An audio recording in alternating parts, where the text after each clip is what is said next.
My special guest tonight is Marianne McMullen, editor of the Dayton Voice. Good to have you on the show tonight. Thanks for inviting me, William. Why did you decide to start the Dayton Voice? Well, we started planning the Dayton Voice about 3 years ago.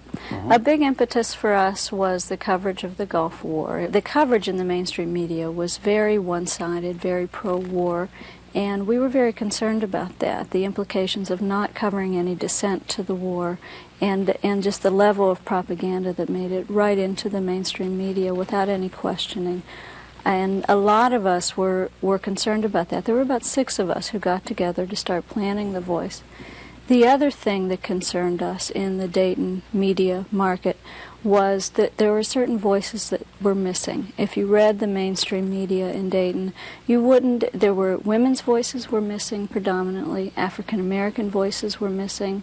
The gay and lesbian community, you wouldn't know it existed by reading the mainstream media.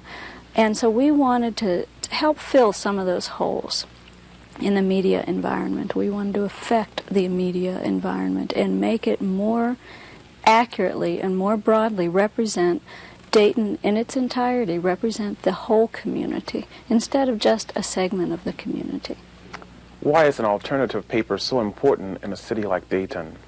It's important because as we've grown more and more, most cities are one newspaper cities. There aren't competing daily newspapers. It's a very capital-intensive industry. It takes millions of dollars to have a daily newspaper. So it's gotten to the point where it's financially prohibitive to have competing daily newspapers.